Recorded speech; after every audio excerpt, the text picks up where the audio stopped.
Good morning, good afternoon, good evening, and good golly, Miss Molly. How are you all doing out there? Whilst prepping for my next live show on Monday about the Hammer Films movie, The Vampire Lovers, I was playing a bunch of singles. And two of them happened to be from a band called McGuinness Flint, British band in the early 70s, When I'm Dead and Gone, which was a big hit in Britain and the US. And Malt and Barley Blues. McGuinness Flint, of course, containing Tom McGuinness, Hughie Flint, Bernie Gallagher, and Graham Lyle. Gallagher and Lyle went on to have a long career afterwards as well as songwriters and performers. While I was playing those, it reminded me I had an album, a good old-fashioned vinyl album, that was quite unusual, that featured two of those guys. So I thought I'd do a quick vinyl from the vault, just to, in case anybody really is interested, to show this album off. So in 1979, Tom McGuinness and Hughie Flint formed a band called the Blues Band. Very original name. And as you can see, they're a very, very, very good-looking bunch. Also in the band were front and center Paul Jones, and also Dave Kelly and Gary Fletcher. So these guys, who had all a long history in various British bands of the 60s and 70s, decided to get together and play basically blues stuff, called themselves the Blues Band. As you can see, a lovely bunch. Paul Jones, of course, sang up until 1966 when he left for a solo career, sang on Manfred Mann's stuff and some huge hits with Manfred Mann, Do I Diddy, Pretty Flamingo, stuff like that. Long solo career as well. I've got a few of his solo records. Tom McGuinness had also been in Manfred Mann as a guitarist right through till their disbandment. Hughie Flint, who's the drummer in the blues band, features in that very famous John Mayall's Blues Breakers lineup with Eric Clapton and John McVie. So he's on that fantastic era of John Mayall. Gary Fletcher had been bass player in many bands over the years too. And who else was there? I think I got everybody. Did I get rid of Dave Kelly on guitar, who had also been around a lot of the blues scene and backing up a lot of actual blues guys coming over from America, being in the John Dummer Blues Band, who became a band called Darts later, and so on. So these guys all had pedigree. I'd grown up in the 50s and 60s with a lot of blues. They decided to get together and kind of do their own thing. It's kind of a super group without any superstars, if you want to put it that way. So not doing them any disrespect. And I'm very pleased to say that all of these guys are still alive and kicking with us today. It's just incredible.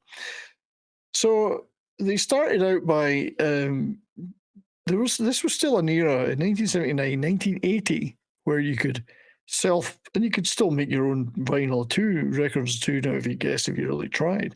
But they self-published and produced an album, a limited edition album, which you had to write in mail order to get.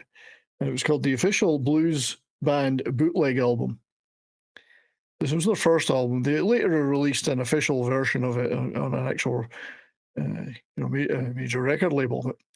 So what you got was the album signed by the band, numbered. And you can see I've got 1,279 out of 3,000. They're mailed back to you for writing in. Thought it was pretty neat to get, you know. Hey, I had Paul Jones' autograph on this album. I was a big Manfred Mann fan, Tom McGuinness. So you can see, I'll just get close at some of the tracks on there. You've got Diddy Wah Diddy, which is I think it was a Manfred Mann track as well. Death Letter, I think it's a great title. And some live stuff and some studio stuff they recorded. Talk to Me Baby, Boom Boom Out Go the Lights, a few well-known songs. So it was great. You wrote in, sent your check, Sent a check, got the album back. And it's pretty good blues, pretty good straightforward blues stuff. Also, it came with a 2-page history of the band, basically telling you their backgrounds in a fairly concise way. So that was good. Note the further info address at the bottom. You had to write in if you wanted more info. Those are the days. Internet? No. 1980 this was released. And then it also came with a little bit of a fact sheet with the artists. Again, with naming them, the guys in the band. Produced by Tom McGuinness and his friend Lou Stonebridge McGuinness. So yeah, that all came with it. But also, because I'd written a letter with mine, Dave Kelly wrote back a very brief write back, and I don't really want to show the address on this in case he's still living there. You never know. Even though it was 1980, just saying, gigs they'd be playing at. Now, as it turns out, I didn't actually get to either of those gigs for various reasons, as in I was not available to go anywhere in those days. But it was very nice that he took the time on this. Remember they used to that thin paper to type on? Well, you maybe don't remember. I don't know. So anyway, a typed letter. None of your Microsoft Word stuff. So a very nice, neat reminder of the times. Very unusual album. Not particularly rare or obscure, but only 3,000 of this particular mail order copy were made. You could buy it then in future years. They did have it issued in an actual label. So the Blues Band, Paul Jones, Tom McGuinness, Gary Fletcher, Dave Kelly, Hughie Flint. They toured for many years, made lots of records.